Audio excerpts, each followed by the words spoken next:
Nobody can. Igbo. Nobody Igbo can. n'Igbo. Ekele wing here. Kele ndị nọ na platform. Program magburu onwe ya tago. Ọ bụ ka m nọkwa na so nshi ka m were obere oge tinye ọnụ ya tago. Daalụ na ịnabata mụ. Okay, sir. Ịma na alụmere Igbo kịtara mara mụ ibe bụla anyị ọnụ. Ndị ọgbara ọhụrụ a mara m ibe bụla anyị ọnụ maka ama m na nna nna anyị wee yatago na bashi na aka aja aja na-ebute ọnụ mmanụ and nyebe aka aja aja na-ebute ọnụ mmanụ abụrụ ya n'imewe marazị m ka ndị ọgbara ọhụrụ a bịazi chila aka chi ya n'iwe akpọrọ na ekwenyere n'ọgwụ na ekwenyere na chi na ekwenyere na chukwu na ahụ na igbufe ọbara mee nke nwa yatago kpata oke ite dọba na oge nye gị ego amara m ebe nya ebechi wee bido amara m ma ga-ataba ndị Nollywood ụta Andị Okeke ya na ka anaghị ma ndị otu ya ndị weghachara nyawa iwe na ikuku na ọ bụ na-enye ego ụmụ rituals emegasị yataga ndị ka anyị na-eto ibe ihe ka anyị na-awa ọcha amara m onye anwa influensịrị ndị ọgbara ọhụụ maka edebe nke ahụ n'akụkụ ndị mma atakarị ụta gọọmenti ka mma ata ụta ka gọọmenti anaghị eme mma ụbọchị gburugburu ụtago kọrọpshọn ma iwe akpata ego eji ya eme ka obodo dị mma ụmụnne anyị si n'ime anyị wee fụta si anyị na-atụgharị akwụkwọ na weghị eme ka obodo dị mma ịpaziala ikike gị akpọ sovereignty pịaba palịrait gị pịaba ka eje pata ebe ego na Abuja ka e wee deziela anyị obodo mee lụọ ebe ahụ alụpụta ka e wee nwee nyaba aka ọlụ apalịba ego dọwa ya n'akpa dị sọsọba dị obodo ebo na-ego ụlọ welie na-eme na-etimideti ụmụnne na be anyị ibe niile n'ọdụga anyị machara ya tago onye baasị local gọọmenti chairman ịmakwa na ọbụrụlie akwụ ya na akanachi ya na-arụ nye 6 months nye 1 year gbaba na lowa hotel ya tago gbawa okpokpo moto ọchịchị as local gọọmenti chairman fụta ọbụla ọbara the next thing otie bishi na gọvanọ ịjọ gọvanọ maka na ọ paala ego ekwechi ka e wee mewe n'obodo obodo dị mma o jide obodo ya sachala anyị ya tago ọ gọọmenti kwesịrị ịgbaziri ndị ba na-achị ụzọ site from primary school wee bata na sekọndịrị wee bata wee jebe na yunivesiti mana ebe mere ibe dị n'ọbụ ịghọtago anyị bịa na-enizi onwe anyị na-enenizi aka ọrụ ịghọtago maka na achọrọ ego mbute and mgbe nwa ibe akpọrọ 419 ụmụnye nọ on the rise na be anyị ịghọtago ụfọdụ ụmụnne anyị chiche na wee patacha ego o mere ndị mmadụ si so na emeela na ego achafụ etinyezi anya ka eje mụta aka ọrụ onye ọbụla chọrọ ego mbute n'ụzọ dị iche iche ama m n'oge anyị na-eto enwere teknikal skuul a akpọ kwa GCT mana ọ bụ ọdụzụ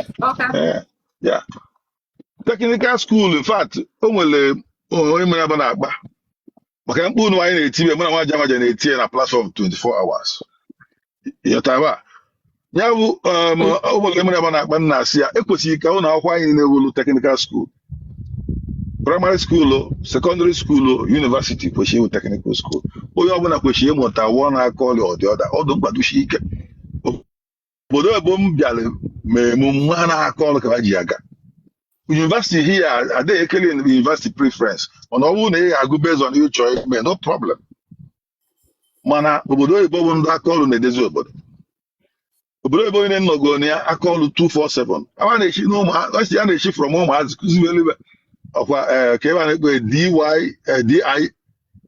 DIY which is do it yourself an average onye ọcha ga-eji aka ya lụọ ụlọ ya ibe onye idebere ịkpọ frens enyere ya aka na-apa blọkụ na-ejiri aka ya lụchacha ụlọ ya lụọ ya mma mgbada ididere ịkpọwe kọntraktọ kụziri ụlọ ba niile na-eji aka alụ ya ebe a kụziri from ụmụazị wee too mmadụ so teknikal ọya kpata obodo ọnụwa UK ka m batara na ya abakwara na EU ndị EU bata n'obodo take over maka ebe Dubai na-alụkarị n'obodo eche nche security ma ọ bụ alụ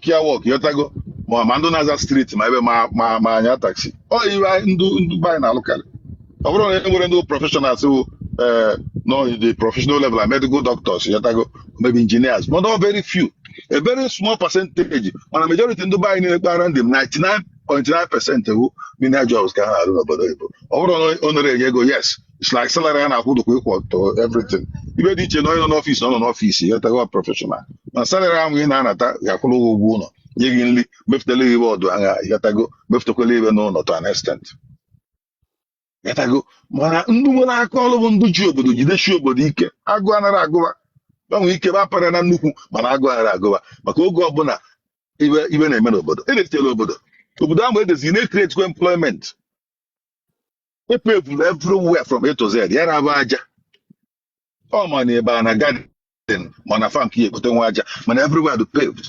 ndụ that road ahụ epevulu ọ na-enye ụlọ ala kata mkpa ndị ga-epenti ụzọ mebie ndị ga-edezi eni a na-awụ ụzọ mmiri ibe ebucha creation of jobs but unfortunately ọ gọọmenti anyị kwesịrị na-eme obodo ka obodo dị mma kedu ebe a na-alụ nwere ebe a na-alụ na ome ọtụzi aka ndị nwere aka ụlọ a na-eneni ibe eneni ndị nwa nwere enwe na be anyị yo bikos na ị na-anya onye na-edo blọk nwere iwe na-edote ị na-anya onye na-agba penti nwere na-agbata ịghọtago agụụ na-agụ ya to onye na-etofutezi ọsị ọkụ onye je kpụwa blọk ọkụ onye je dowe mme plastara ma onye je chebe windo ma ọlụzie toilet ma ọkụ gbamgbam ọ ibe na-akpatacha all distance nwa gbara na-enwe value n'aka ọlụ obodo eboki ya ma na-enwe value onye na-agba penti na-adụ proud ọ gbacha penti oyile akwa penti ahụ na-adụ proud onye na-eme roofing dị proud a bricklayer dị proud n'obodo oyibo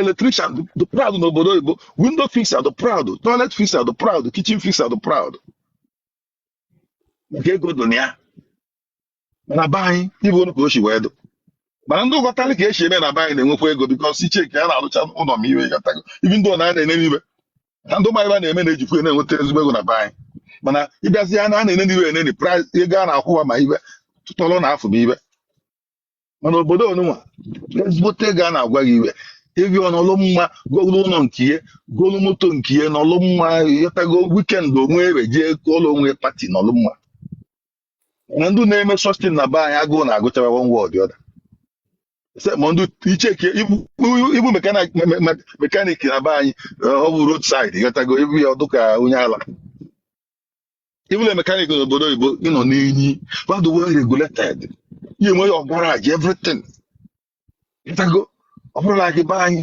ọ gọọmenti kwesịrị regulate distance gọọmenti policies ka echi wee tọọ uche ka o si yalalụ gọọmenti kpatara nkwụgharụ ngwere ji wee bịara anyị mgbalụ ọ na gọọmenti mere things ọdụ mma ibu na people will be proud a lot of us bachala obodo ebe na dibia obodo Igbo because na number one na be anyị nọ ịghọtago things a na-eme gwa m ụlọ n'one gọọmenti na-alụ local gọọmenti chairman baa n'ọchịchị Owerri ọ na-alụ gọvanọ the same thing anya sachi na awụlụ ụzọ so where are the jobs job dụkwa na sistem ada amakwa ama maka anata m Nigeria last time ịghọtago onye pam from airport from Enugu na-abata Ọka na-aga nsị na n'ọlụ ka ọka nke osi m kedu ọlụ si ụzọ anyị na-agba ụzọ alụlụ ọbụla abịa ida paftachago ma ngwongwo na ngwongwo n'ụzọ ma okwute ma aja ma onu kụọra everything anyị bịa na-efuchikwa ụzọ osi m kedu ọlụ si na ọlụ ka ọ dị ụzọ kwesịrị ka a kọntraktị ya te sọb kọntraktọ ka o nwee ndị mmadụ n'ọlụ ka a na-ekpochi ụzọ ahịa niile enu a na-asụ ya mma mgbala mgbe ịghọtago a na-azacha ụzọ adọ mma ọsị m ka ekwe ka esi ere ezi ego nsị na ọ dị very simple ele nna m agba n'ụzọ ọ bụgo nọ 5 naira ka m kwụrụ 5 naira to Nigerians wey very little money ịghọtago ịkwụ onye 5 naira each time ịgba na that road nsị anyị mara how many millions of vehicles na-agba na that road that is how they generate money a na-akwụ people good salary ọ bụrụ na every month onye akwụ 150,000 naira even 100,000 ya arafu ma ọkada gbana bịa lụbata ọlụ maka ọ karịa mma but na-eke ọlụ na ka ọdụ gọọmenti gba nkịtị alụchago ụzọ mana ka i maintain that road ama maintain ya because we lack maintenance culture. These are the things we make people now about China, Nigeria. All when the government creates an enable environment for job creation, so I call them develop that sector. What is going to happen? And make any life or look easy for the citizens, like free education for them as primary school, secondary school, teachers age university, or when you parents they will learn. But at least that basic education you go do get, then a free healthcare, so that you look like 100,000 to run the family. To draw no na buy. Umu club behind a boy behind, take this ebe possibility. But the lack is their dignity. Sometimes you don't blame them. Man, on the modern nenye will you club and a boy behind a game on Tibet. Jam Motacol Muta one skill or the other one in Yaka. You might not have it big, but at least slow and steady, Yota wins the race. And that is way forward. Malive society need the Jamotia. Go in on Oka, go in on Anambra, go in on Lagos. Who will you society need? Go and learn it. Like everyone na hair sector, wine and payment, wine na Paishi. Umure Kumo Bonapanishi. Any deal in a society. If an unvan a wine in Kabambo, Bamvaka, Bamfa, Voku. Over there, Jamota, there you go. Afwan, the same thing. Ishan the same thing. If then another sector like construction, and alone are buying, Jamotake me roofing, Jamotake tier window, Jamotake me plumbing, Jamotake me painting, Jamotake me plastering, Motia, and even the government in a school system. Because in a school system, you may change your certificate. You don't be perfect, yeah. Email is some yes, they might be name. Most of the buying will like all over just or Keketoria. Because much of it I cannot join. Yet I'm much of it I cannot join. I show okay, Helen Elobon. Because some go quickly project in Chicago, you do tell Akuacha in our was you. Oh, when can you themselves so like I'm so the mess in them. Or when to take over all the mall. All on our watches. The mayor exam. Before you certificate, I'm yes, they might win. Appear Ikike, Idelobol, all government question, I can all these things. I blame them for allowing the system to decay to a point all the while.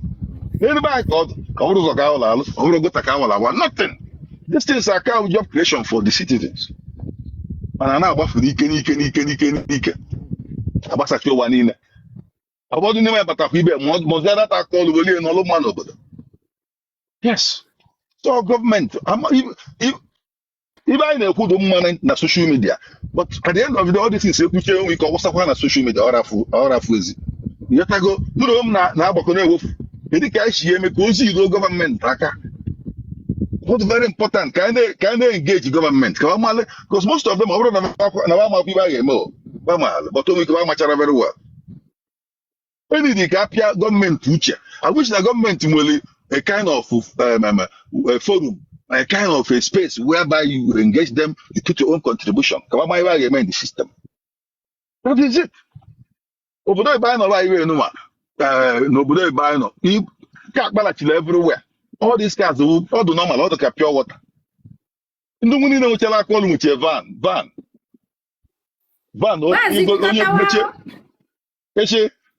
Chikatawa.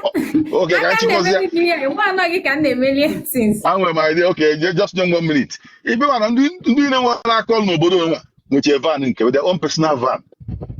If I credit and I have to go every month to pay in 5 years, to pay in 3 years. Abraham, you pattern a painter and a buy cannot have a van in here. Abraham, you man a bricklayer cannot have a van, or a plasterer cannot have a van in here. More my young bender cannot have their own van. All this is all government push me or do easy. And we create this facility. Not in the va. You much plumber, you don't get a van from innocent. While I'm going to go where there and I call the phone call, register company. Let I go. Anyway, when I'm the bottom to whom I bought behind whom you behind. Just something society needs. It doesn't take time. Then even a quality no can let you do you no more go more jebu for bala. Maybe I got na lie. Oh, you can they are all for 19. As a matter of fact, all one money at the government. Do the one na-aghọgbu ụmụnne anyị, ndị na-eme dibịa na ụmụ nwoke na-aghọgbu ụmụnne anyị na mmụọ ga-apịa ya ike, ndị niile na-eme ụka na-achịli ụmụnne anyị achịli ikpe ekpere mee fasting na mmụọ ga-apịa ya ike, mma palwa tụọ ezigbote nga. Ọ bụrụ na onwe ka oshido mkpụgbuolu ma lion agụ kpụghalịba n'ime dat keji ka ọ tawa gwogwo ịgatago na we emebigola anyị be n'ala Igbo ka ọra na ele onye ọka ya natawa ya natawa ya natawa